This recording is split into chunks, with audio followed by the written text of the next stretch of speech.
नमस्कार, आप देख रहे हैं सांस्कृतिक राजधानी न्यूज और आपके साथ मैं हूं प्रियंका। आइए बढ़ते हैं खबरों की ओर। अब अपने देवघर शहर में पहली बार आरआर मोटर्स लेकर आया है पिकअप एंड ड्रॉप की सुविधा।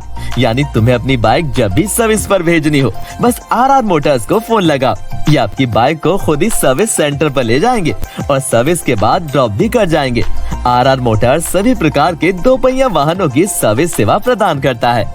ये अत्याधुनिक मशीनों से लैस सर्विस सेंटर है। पहली बार जर्मन टेक्नोलॉजी द्वारा बिना इंजन खोले इंजन की डीकार्बोनाइजिंग की जाती है, वो भी मात्र 30 मिनट में। पर ये महंगा तो नहीं? अरे बिल्कुल नहीं, बल्कि इनका प्रिविलेज कस्टमर बनकर कई फायदे ले सकते हैं, जैसे free pickup drop, free servicing, free foam wash, free Mobil और इंजन डीकार्बोनाइजेशन भी। इनका नंबर तो देना 9431158300 पर पंकज पचरीवाला जी से बात करो या 9429690896 पर कॉल करो या स्क्रीन पर दिए एड्रेस पर विजिट करो, आपको सारी जानकारी मिल जाएगी।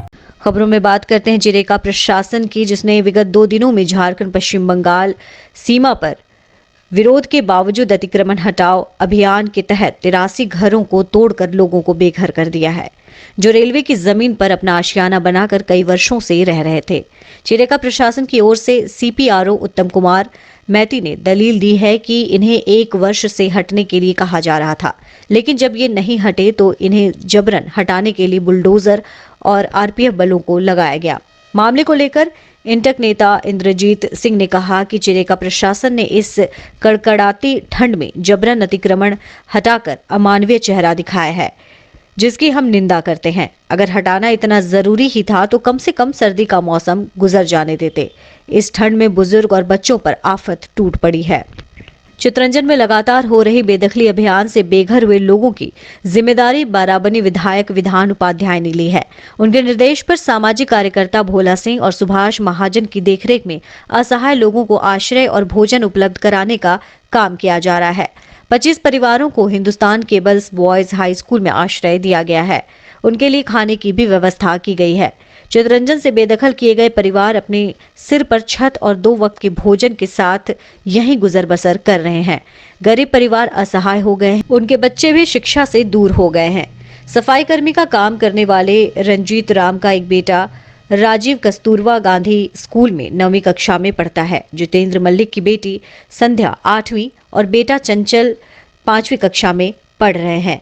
बाबूलाल वाल्मीकि का बेटा वामसा 5वीं कक्षा में, नागेश्वर वाल्मीकि की बेटी इशिता 10वीं कक्षा में पढ़ती है। उत्पल मित्रा की बेटी रिया और जयदेव दत्त की बेटी रानी आसनसोल में नर्सिंग ट्रेनिंग ले रही है। अचानक उनके परिवार का छत छिन जाने का गम भी है, लेकिन उन्हें चिंता है कि उनकी पढ़ाई कैसे पूरी होगी। उषा देवी ने कहा कि ध्वस्त घर से अभी तक सारा सामान नहीं ला पाए हैं। सुभाष महाजन ने कहा कि दोपहर और रात के खाने के लिए पका हुआ भोजन सभी को दिया जा रहा है। भोला सिंह ने कहा कि विधायक के निर्देशानुसार उन्हें आश्रय और भोजन उपलब्ध कराया जाता रहेगा। सलानपुर ब्लॉक तृणमूल कांग्रेस के स्वयंसेवक सैकड़ों लोगों को आश्रय प्रदान करने के लिए केबल्स में 2 हाई स्कूलों और कर्मचारियों के छात्रावास की सफाई कर रहने के लिए बंदोबस्त कर रहने के लिए तैयार कर चुके हैं। आपके शहर देवघर में Kisna diamond and gold jewellers में मैनेजर के साथ अकाउंटेंट की आवश्यकता है, जिसने मिनिमम 5 साल की वर्क एक्सपीरियंस होनी चाहिए। इच्छुक व्यक्ति इस नंबर पर संपर्क कर जॉब ले सकते हैं। और दूसरा पोस्ट सेल्स एग्जीक्यूटिव के लिए मिनिमम 2 साल वर्क एक्सपीरियंस। संपर्क करें। मेरा पता Kisna diamond and gold jewellers, VIP चौक, देवघर। संपर्क नंबर 8051204377।